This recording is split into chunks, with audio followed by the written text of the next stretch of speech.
হযরত ওমর ফারুক রাদিয়াল্লাহু তাআলা আনহু অর্ধ জাহানের বাচ্চা, তিনি প্রতিদিন রাত্র হলেই তিনি বের হয়ে যেতেন যে আমার যারা সাহাবী আছে, আমার যারা বন্ধু আছে, আমার যারা সৈন্য আছে তারা কেমন আছে এটা দেখার জন্য। ওমর ফারুক রাদিয়াল্লাহু তাআলা আনহু বাড়ি গেলেন, সকল ঘরে তিনি খোঁজ খবর নিলেন। দেখতেছেন যে এক ঘরে একজন মহিলা আর একজন মেয়ে তারা কথাবার্তা বলতেছে। মা বলতেছে, মা দুধের ভিতর পানি দাও। মেয়ে বলতেছে, না দুধের ভিতর পানি দেওয়া যাবে না, কারণ উপরে একজন আল্লাহ আছে, কেউ না দেখলেও আল্লাহ দেখতেছে। ঠিক কিনা বলে? মা আর মেয়ের তক্ক ওমর ফারুক রাদিয়াল্লাহু তাআলা আনহু শুনতে আছেন যে মেয়ের কত বড় তাকওয়া। মা বলতেছে দুধের ভিতর কি দাও, পানি দাও, আর মেয়ে বলতেছে না, যদি পৃথিবীর কেউ নাও দেখে একমাত্র উপরে তো আল্লাহ আছে, তিনি তো দেখতেছেন। ঠিক কিনা বলেন? মা দুধের ভিতরে পানি দেওয়া যাবে না, মানুষের সাথে দুই নাম্বারি করা যাবে। আমরা অনেকেই ব্যবসায়িক আছি, আমরা অনেকেই ব্যবসা বাণিজ্য করি, দেখা যায় একটা ছিঁড়া কাপড় কোন রকমের ভাঁজ করে একজনকে দিয়ে দিলাম, নিয়ে যাও বাড়ি দিয়ে মামলা বসবো। একটা খাবার পচা মাল আমরা প্যাকেট করে দিয়ে দিই, বাড়ি দিয়ে বসবো, বাড়ি দিয়ে আর ফেরত হবে না। হয় কি হয় না বলেন? ইসলাম বলতেছে যে না, কোন সময় মানুষের সাথে প্রতারণা করা যাবে, এটাও ইসলাম। এটাও কি বলেন? নামাজ রোজার পাশাপাশি মানুষের সাথে প্রতারণা করা যাবে না, এটাও কি ইসলাম? আল্লাহ রাসূল সাল্লাল্লাহু আলাইহি ওয়াসাল্লাম এটাও আমাদের মাধ্যমে, কোরআনের মাধ্যমে আমাদেরকে শিক্ষা দিয়েছেন যে মানুষের সাথে প্রতারণা করা যাবে না। ওমর ফারুক রাদিয়াল্লাহু তাআলা আনহু আরেকটু সামনে গেলেন। সামনে যাওয়ার পরে দেখতেছেন যে একটা ঘরের ভিতর থেকে গানের আওয়াজ আসতেছে, গুনগুন করে একজন মহিলা গান বলতেছেন। ওমর ফারুক রাদিয়াল্লাহু তাআলা আনহু দাঁড়িয়ে গেলেন যে এত রাত্রে কোন মহিলা আবার গান প্রদর্শন করতেছে।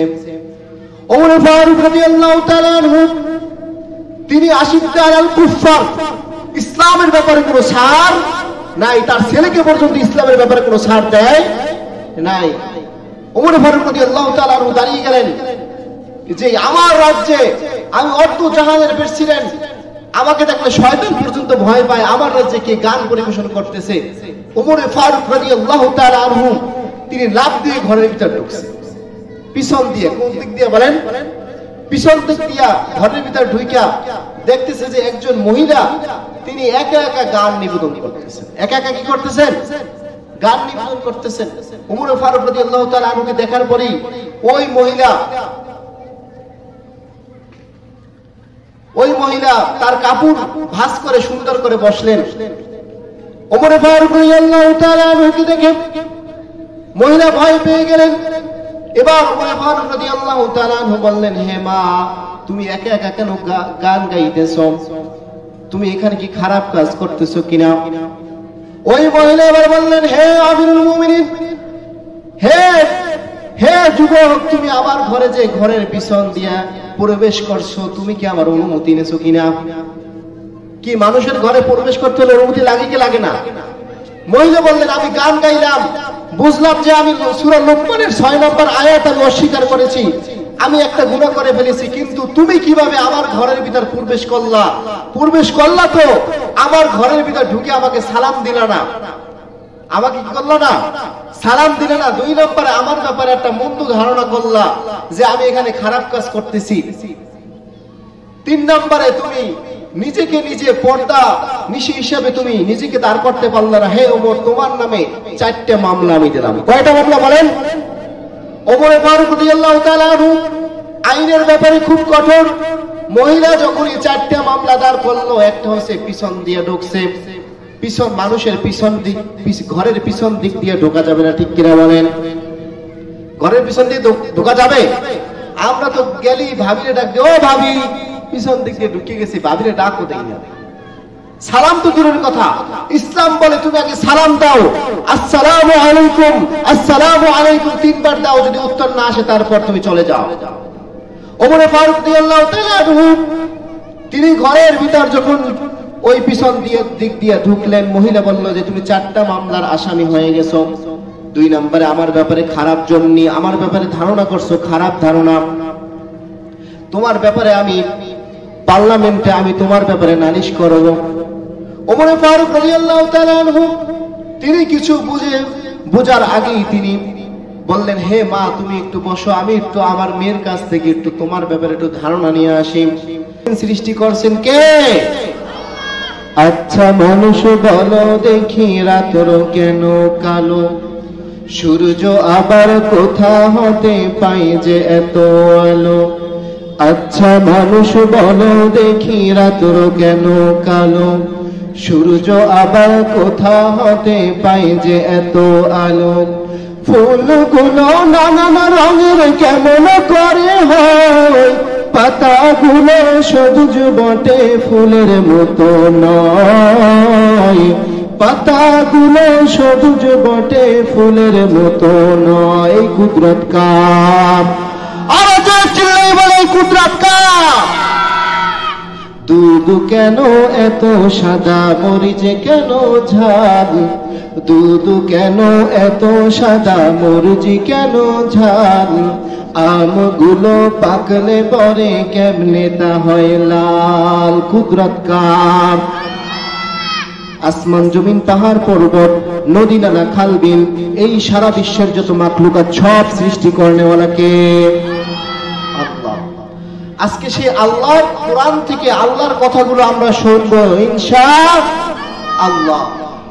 আমি সূরা হুজরাত থেকে সংক্ষিপ্ত একটি আয়াত তেলাওয়াত করেছি, সময় খুব সংক্ষিপ্ত এই জন্য।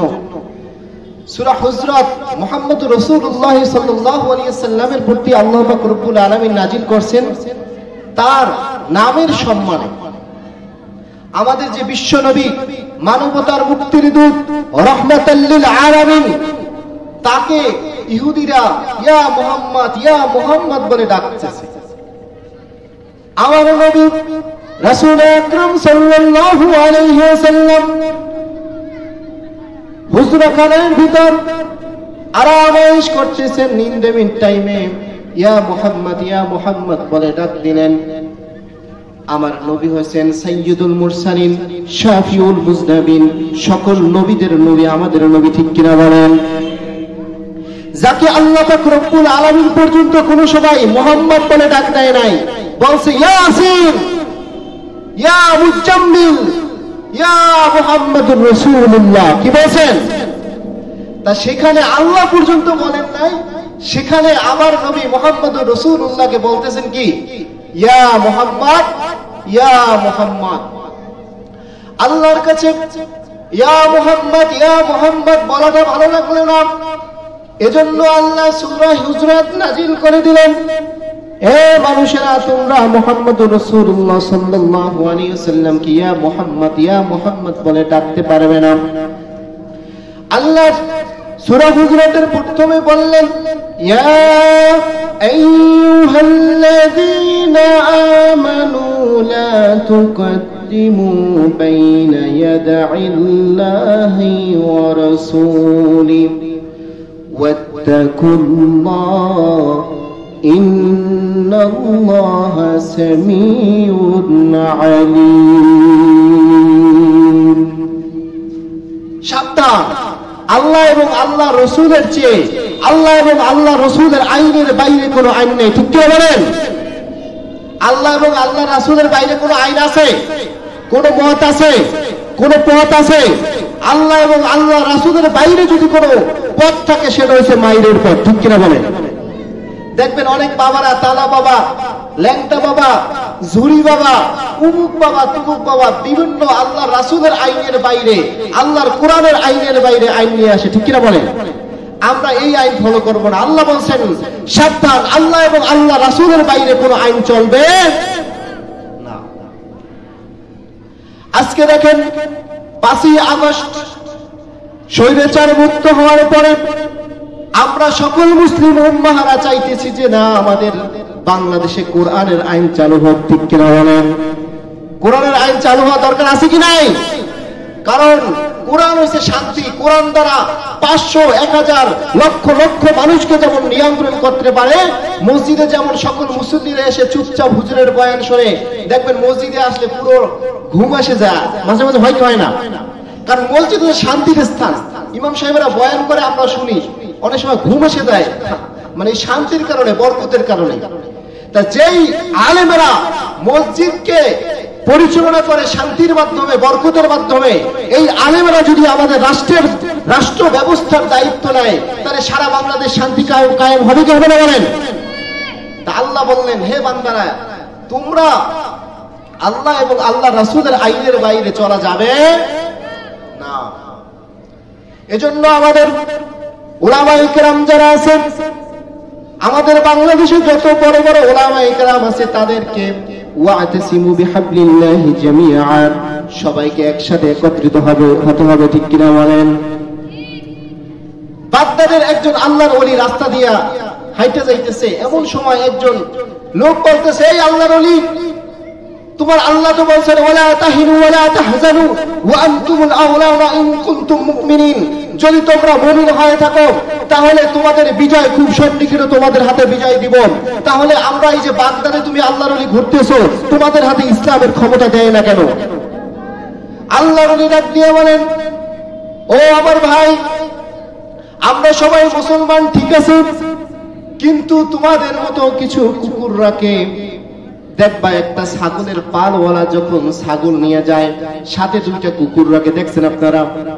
বা একটা কুকুর রাখে, কারণ ছাগলের পালগুলো যখন ছুটে এদিক ওদিক দৌড় দেয়, কুকুর ছাড়ে দেয়, সব লড়াই আবার ঘরে আনে, ঠিক কিনা বলেন?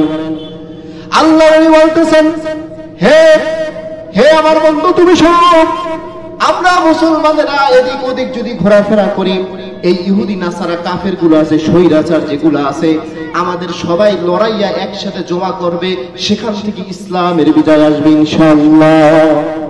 আমরা 5ই আগস্টের আগে দেখছি উমুক আলেমের ধরছে, আমরা কথা বলি নাই, উমুক আলেমের ধরছে, আমরা কথা বলি নাই, তুমুক আলেমের ধরছে, আমরা কথা বলি নাই, কিন্তু 5ই আগস্ট আমাদের সবাইকে একসাথে আনতে বাধ্য করেছে ইসলাম, ঠিক করে বলে। কারণ ওই কুকুরের না থাকলে আমরা মুসলমান এক হব না।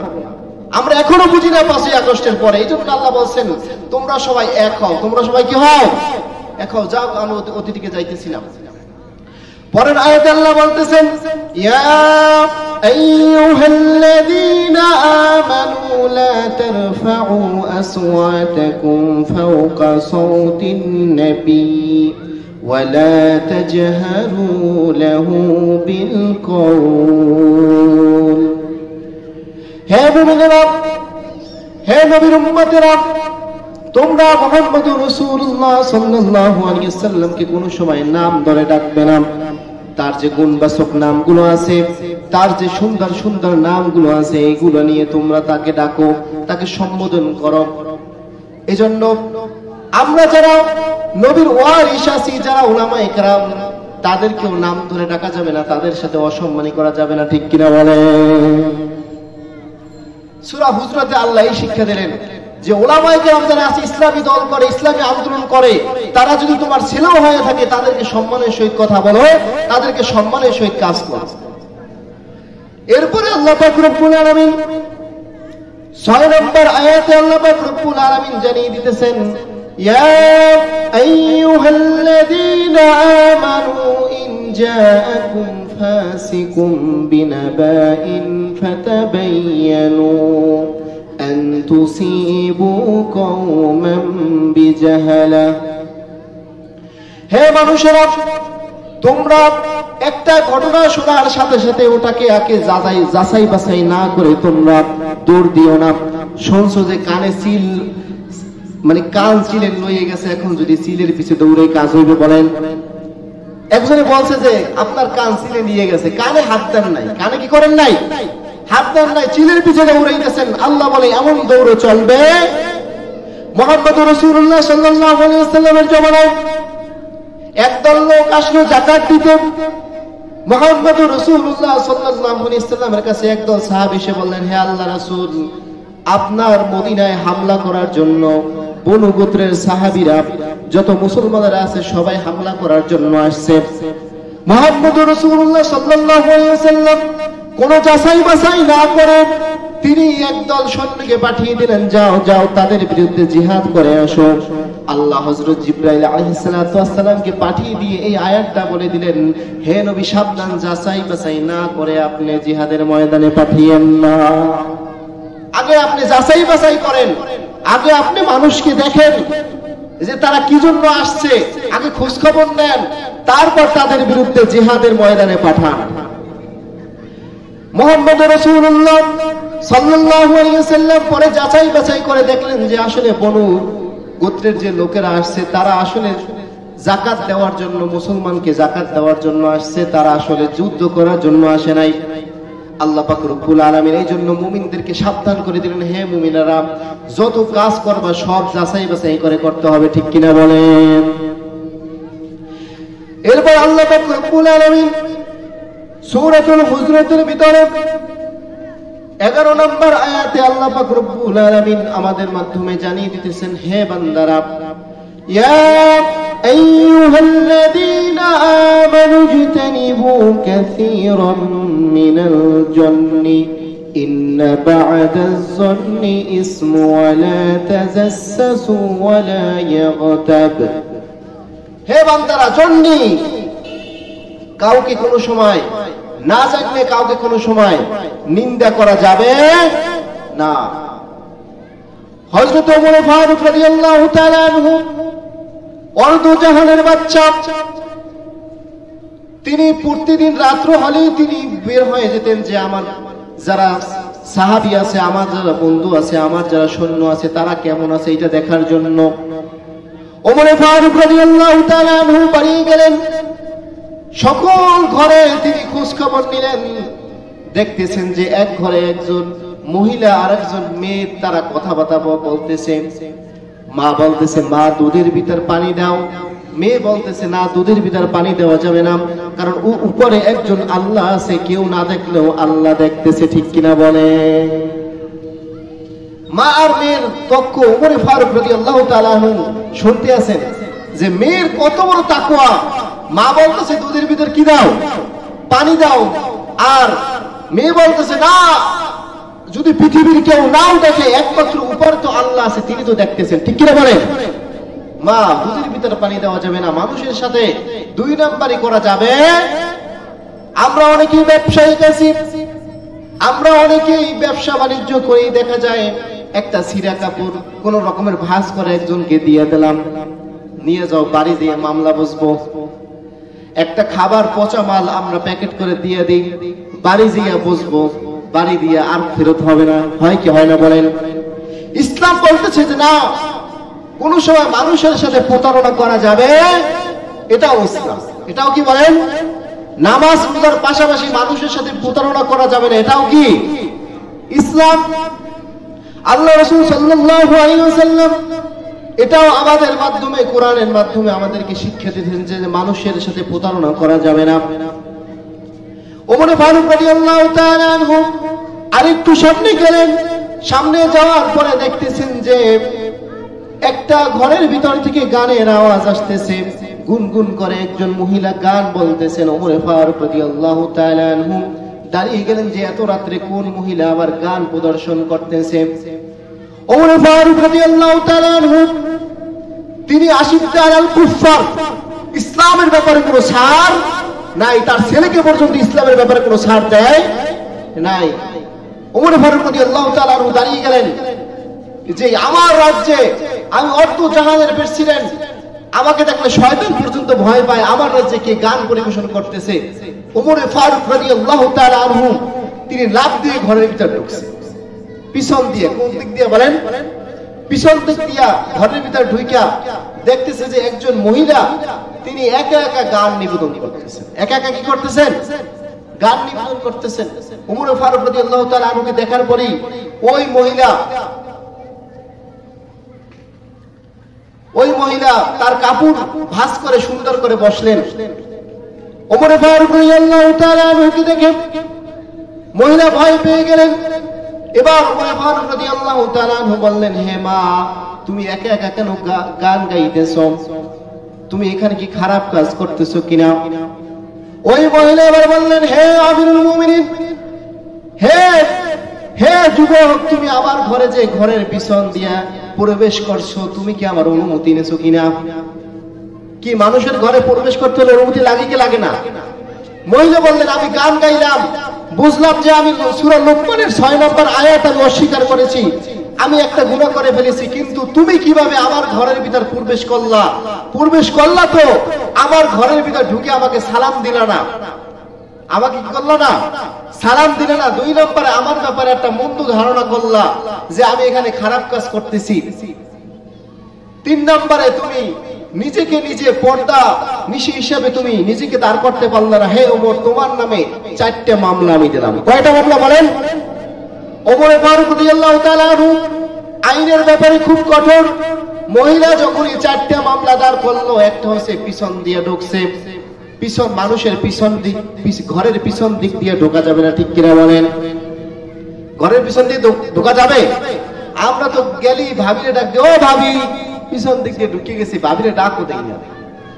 সালাম তো দূরের কথা, ইসলাম বলে তুমি আগে সালাম দাও, আসসালামু আলাইকুম, আসসালামু আলাইকুম 3 বার দাও, যদি উত্তর না আসে তারপর তুমি চলে যাও। ওমর ফারুক রাদিয়াল্লাহু তাআলা আনহু তিনি ঘরের ভিতর যখন ওই পিছন দিক দিয়ে ঢুকলেন, মহিলা বলল যে তুমি 4টা মামলার আসামি হয়ে গেছো। 2 নম্বরে আমার ব্যাপারে খারাপ জন্যে, আমার ব্যাপারে ধারণা করছো, খারাপ ধারণা, তোমার ব্যাপারে আমি পার্লামেন্টে আমি তোমার ব্যাপারে নালিশ করব। ওমর ফারুক রাদিয়াল্লাহু তাআলা আনহু তিনি কিছু বুঝার আগেই তিনি বললেন, হে মা, তুমি একটু বসো, আমি একটু আমার মেয়ের কাছ থেকে একটু তোমার ব্যাপারে একটু ধারণা নিয়ে আসি। ওমর ফারুক রাদিয়াল্লাহু তাআলা আনহুর মেয়ের কাছে যেয়ে বললেন, হে মা, একজন মহিলা তার স্বামীর বিরহে গান গাইছে, স্বামী অনেক দূরে, একজন মহিলা কতদিন পর্যন্ত স্বামী ছাড়া থাকতে পারে? তার মেয়ে লজ্জায় 4 আঙ্গুল জাগাইয়ে দিলেন যে একজন মহিলা 4 মাসের বেশি স্বামী ছাড়া থাকতে পারে না। ওমর ফারুক রাদিয়াল্লাহু তাআলা আনহু সাথে সাথে মহিলার কাছে এসে বললেন যে, হে মা, তোমার এই বিচার কালকে পার্লামেন্টে হবে। কিন্তু ওই মহিলা জানতো না যে এই হচ্ছে আমিরুল মুমিনিন হযরত ওমর ফারুক রাদিয়াল্লাহু, ঠিক কিনা বলেন? চিনে নাই? যখন পার্লামেন্টে গেছে, যাই দেখতেছে যে পার্লামেন্টের চেয়ারে হযরত ওমর ফারুক রাদিয়াল্লাহু তাআলা আনহু বসে, স্বয়ং সুবহানাল্লাহ। এবার রাজার ব্যাপারে কি করছে? নালিশ। কয়টা নালিশ? 4টি। 1 নম্বরে পিছ দিয়ে ঢুকছে, 2 নম্বরে সালাম দেয় নাই, 3 নম্বরে খারাপ ধারণা করছে, 4 নম্বরে পর্দা রক্ষা করে নাই। এবার আপনারা বলেন, এই 4টা কাজ করতে আপনারা রাজি কি রাজি না? রাজি। এই 4টা কাজ করা যাবে? কারো ঘরের পিছন দিয়ে ঢোকা যাবে না, কাউকে সালাম না দিয়া তার অনুমতি ছাড়া ঢোকা যাবে না। আল্লাহ রাসূলের কাছে এক সাহাবী আসলেন, হে আল্লাহ রাসূল, আমি আমার মায়ের ঘরেও কি অনুমতি নিতে হবে? আল্লাহ রাসূল বললেন, তোমার মাকে যদি তুমি বস্ত্রহীন না দেখতে চাও, তাহলে তোমার মায়ের ঘরেও তোমার অনুমতি নিয়ে ঢুকতে হবে, ঠিক কিনা বলেন? তাহলে মানুষের ঘরে ঢোকার আগে আমাদের অনুমতি নিয়ে ঢুকতে হবে। আজকে এই মাহফিলের মাধ্যমে আমরা শিখলাম, 1 নম্বরে সালাম দিতে হবে, 2 নম্বরে অনুমতি নিতে হবে, 3 নম্বরে তার ব্যাপারে, একজনের ব্যাপারে না জেনেই খারাপ ধারণা করা যাবে না। সবাই বুঝতে পারছেন? সবার ব্যাপারে খারাপ ধারণা করা যাবে না। আল্লাহ আমাদের সবাইকে বোঝার তৌফিক দান করে, সবাই আমিন। আমরা সবাই মদিনায় যেতে চাই। মদিনা যাইতে পারলাম না, মদিনা দেখতে পারলাম না, আমি অসহায় তাই এত দূরে রই, আমি অসহায় তাই এত দূরে রই, শুধুই সালাম জানাই, মদিনা যাইতে পারলাম না, মদিনা দেখতে পারলাম না। আল্লাহ আমাদের সবাইকে মদিনায় যাওয়ার তৌফিক দান করুন, আমিন।